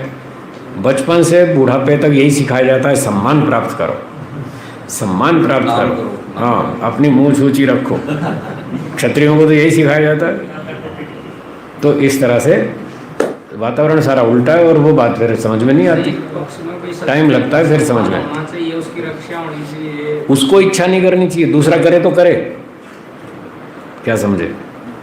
मैं अच्छा हूँ, मैं पढ़ा लिखा हूँ, मैं विद्वान हूँ, मैं परोपकारी हूँ, मैं सदाचारी हूँ, मैं चरित्रवान हूँ, मैं अपने गुणों के लिए सम्मान की इच्छा नहीं कर सकता।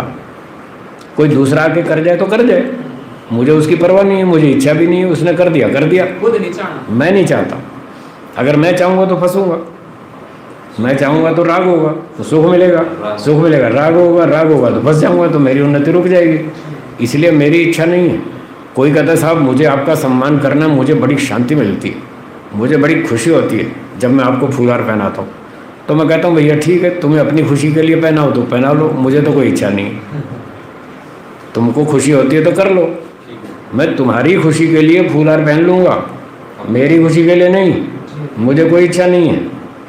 और तुमने मुझे फूलहार नहीं पहनाया तो मुझे कोई शिकायत नहीं है, मुझे कोई चिल्लाहट नहीं कि देखो साहब मैं इतनी दूर से आया, इन्होंने स्वागत भी नहीं किया, एक फूलहार भी नहीं पहनाया। आपको किसी ने फूलों का हार पहनाया तो उस समय आप ये भी सोच सकते हैं, देखो मैं एकदम से निकाल के रख दूंगा तो इनको बुरा लगेगा, हाँ, तो आप पहन के रहो तो उनका कल्याण हो। 5 मिनट उसको पहने रखूँगा ताकि उसको तसल्ली हो जाए, 5 मिनट पहने रखूँगा ताकि उसको शांति मिले कि हाँ इसने मेरा सम्मान स्वीकार किया। शांति मिलती ही है, मिलती है ना, तभी तो लोग पहनाते हैं। मिलती है। तो मैंने 5 मिनट पहने रखा तो उसको शांति मिल गई कि मेरा सम्मान स्वीकार हो गया। अब मुझे प्रवचन देना और वो फूलहार मुझे बाधक बनता है, और कई बार फूलों में कीड़े भी होते हैं, वो काटने लगते हैं अगर, इसलिए उतार देता हूँ। भाई ये कीड़े काटेंगे, अब इसको उतार दो, या प्रवचन में ये बाधा डालेंगे, इसलिए अब इसको उतार दो, इसकी इच्छा पूरी हो गई, इसका काम पूरा हो गया, मुझे तो कोई इच्छा थी नहीं। तो समय समाप्त होता है, यहाँ विराम देंगे। रात को आइए 8:30 बजे, आपकी शंकाओं के उत्तर दिए जाएंगे। खूब आइए, 1 घंटा रात को मिलेगा, 8:30 से 9:30 अपने प्रश्न लेकर आइए, उस समय हम चर्चा करेंगे। न्याय पाठ को यहाँ विराम देते हैं। तो 3 बातें हो गई, वाद, जल्प और वितंडा, ये हैं शास्त्रार्थ। और चौथा है शंका समाधान। जब गुरु शिष्य में ऐसी स्थिति आ जाए कि गुरुजी बता रहे हैं ये बात ठीक है और विद्यार्थी समझ नहीं रहा, तो उस समय अपना पक्ष स्थापित ना करें और गुरुजी की सुन लें, मान लें, उस पर विचार करें। 2, 4, 6 महीने में, साल, 2 साल में, 5 साल में समझ में आ जाएगी। तो वहाँ सिर्फ शंका समाधान करें।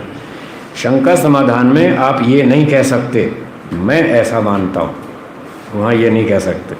वो मान दिया तो फिर तो पक्ष बन गया, पक्ष बन गया तो फिर वाद शुरू हो गया। वाद नहीं करना, वहाँ शंका समाधान करना। और उसकी भाषा क्या है? गुरुजी मैं जानना चाहता हूँ, मुझे ये बात समझ में नहीं आई, कृपया मुझे समझाएं। ये शंका समाधान की भाषा है। प्रेम से बोलो, सभ्यता से बोलो, नम्रता से बोलो, मीठी भाषा बोलो, सम्मानपूर्वक बोलो, ताकि आपके अंदर कटुता नहीं आए, कठोरता नहीं आए, और बात को समझना है। उद्देश्य तो इतना ही है। तो उस समय जिज्ञासा भाव से अपनी बात को रखें, मैं ये जानना चाहता हूँ, मुझे समझ में नहीं आई, कृपया मुझे समझाएं। फिर अपना गुरु जी समझा देंगे, भाई ये बात ऐसी है और ऐसी है। एक बार हाँ, पक्ष की स्थापना वहाँ नहीं करनी, एक बार ओम का उच्चारण करेंगे।